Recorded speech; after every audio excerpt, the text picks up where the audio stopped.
amigos, Allan Kardec vai registrar na questão 132 de O Livro dos Espíritos uma pergunta muito importante, completa, complexa, que vai extrair da espiritualidade superior, dessa falange de espíritos iluminados, responsáveis pela iluminação do nosso mundo com a verdade, sob a orientação do Cristo. É a seguinte a questão: qual é a finalidade da encarnação dos espíritos?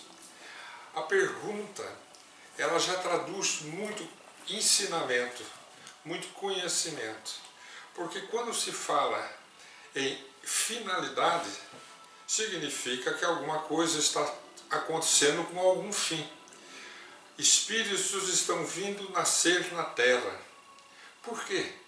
Essa é a pergunta que Allan Kardec faz. Por que que precisa o espírito se encarnar? Então a questão, ela é muito intensa, porque ela está perguntando a Deus, por que que não fica no mundo espiritual, uma vez que somos espíritos, uma vez que somos seres imortais? Por que temos que encarnar? E os espíritos superiores respondem assim: Deus impõe a encarnação com o fim de levá-los à perfeição. Para uns é uma expiação, para outros uma missão. Mas para chegar a essa perfeição, eles devem sofrer todas as vicissitudes da existência corpórea. E nisso está a expiação. E tem outras orientações que nós não vamos comentar. Vamos falar sobre a necessidade da encarnação. Por que missão? Por que expiação? Quem que estaria em missão numa encarnação num planeta físico? Um espírito que já tem a bagagem. Jamais um espírito recém-criado por Deus, imaturo, imperfeito, teria uma missão. Ele teria um grande aprendizado pela frente. Então tem que ser espíritos que já evoluíram.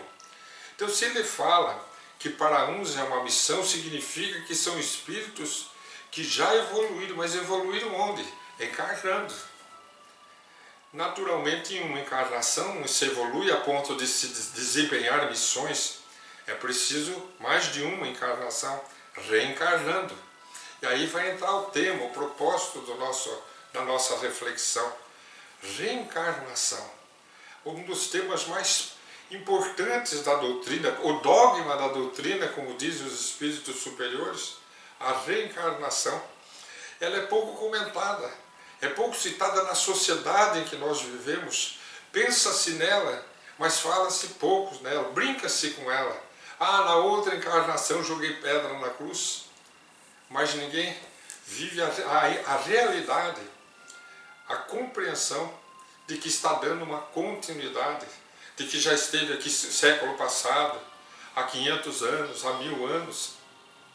Não se soma essa trajetória.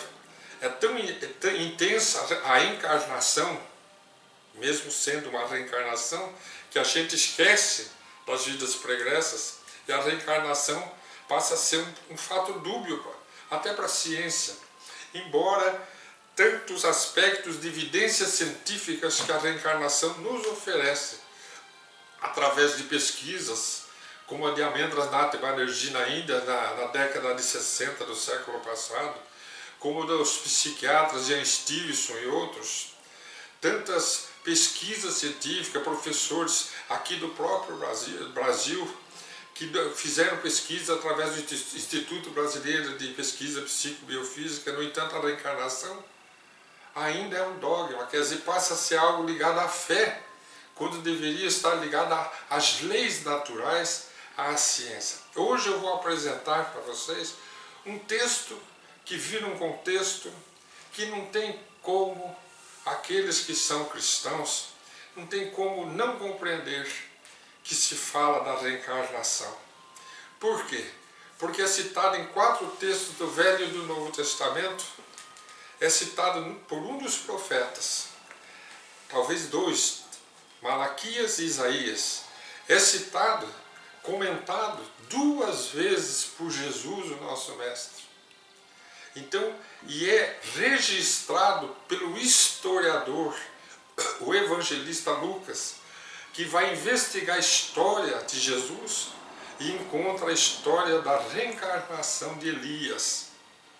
Porque lá na profecia antiga já estava escrito, diz Malaquias que Elias teria de vir preparar o caminho de Jesus, o caminho do Messias. Então, estava já, lá nas profecias estava escrito, predito, anunciado. Malaquias 4, 3, 4, 5, 6 dos versículos está escrito: Elias há de vir preparar o caminho do Senhor. Quando Jesus toma Pedro, Tiago e João, sobe ao Monte Tabor e se transfigura, no outro dia na descida, depois da materialização do Espírito de Moisés e Elias, os apóstolos perguntam: Mestre, mas não está escrito que deveria Elias vir antes do Messias? Quer dizer, se o Senhor é o Messias, não teria de vir Elias? Eu vou ler as palavras de Jesus para vocês não terem dúvida de que é Jesus falando. Então Jesus, ele diz assim: Elias já veio. Olha que interessante.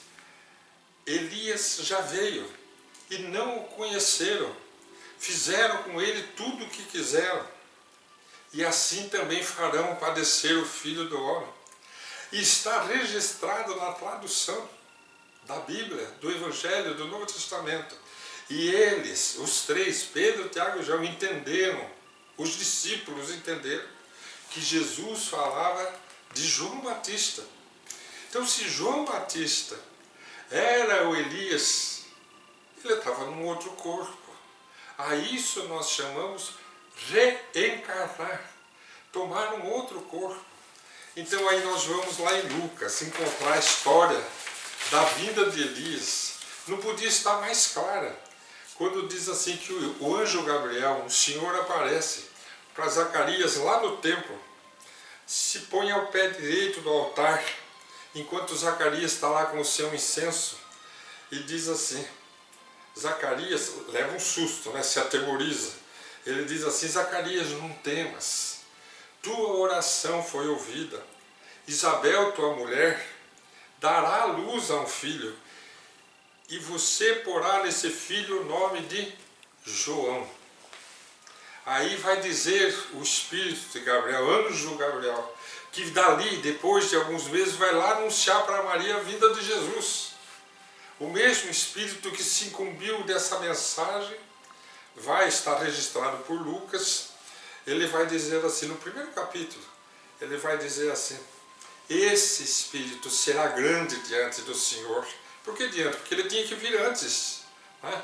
Ele não beberá vinho, nem bebida forte. Será cheio do Espírito Santo, já desde o ventre da sua mãe. E irá diante dele, de Jesus, no espírito e na virtude de Elias. Ali está Lucas dizendo que quando o Espírito, o anjo Gabriel, foi anunciar para Zacarias no templo que viria o precursor do Messias, ali estava vindo Elias. Então ele chama cheio do Espírito Santo, porque é um espírito evoluído, um espírito que vem em missão. Então, quando a gente leu a definição da encarnação, diz os espíritos superiores, ou nós estamos em missão ou em expiação. Expiação é quem está comprometido com as leis de Deus. Aqui no caso é um espírito evoluído. Olha o que Jesus comenta do espírito de João Batista, do espírito de Elias, no Evangelho de Mateus. Ele diz assim: Jesus, em verdade eu vos digo que entre os nascidos de mulher não surgiu nenhum maior do que João, o Batista. E, no entanto, no reino dos céus o menor é maior que ele. Então Jesus está falando que aqui na terra o espírito de João é o dos mais evoluídos que a terra conheceu. E aí ele diz assim: desde os dias de João Batista até agora, o reino dos céus sofre violência, e violentos se apoderam dele, porque todos os profetas, bem como a lei, profetizaram até a vinda de João. É Jesus falando, está no Evangelho de Mateus, no seu capítulo 11. E diz assim, Jesus, e se vocês quiserem dar crédito, João é o Elias que deve vir. É Jesus falando. João, o Batista, é Elias que deve vir.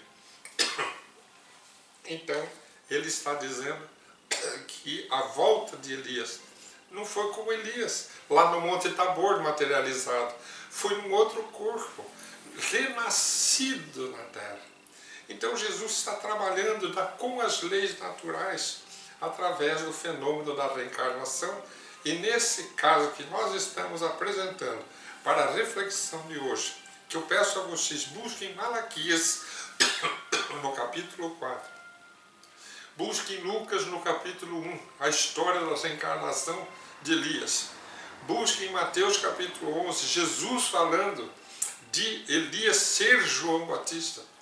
E na descida do Monte Tabor, Jesus falando, Elias veio e eles entenderam que era João Batista, e todos nós vamos compreender que Jesus trata naturalmente as leis de Deus, a reencarnação, como um fenômeno da justiça, da magnanimidade, da misericórdia de Deus para a evolução das criaturas na Terra. Concluindo, qual é o objetivo da reencarnação? Ou é uma missão, ou é uma expiação para quem está comprometido através das vidas sucessivas com as leis de Deus. Aí vem a pergunta, mas e as provas? Tudo é prova. Porque quem está em expiação, se venceu uma prova. Quem está em missão pode não cumprir sua missão, pode não dar conta de sua missão, pode falhar sua missão e não venceu sua prova. Tudo é prova aqui na Terra, porque a Terra é um educandário de progressão espiritual, de ascensão espiritual. Até o nosso próximo encontro.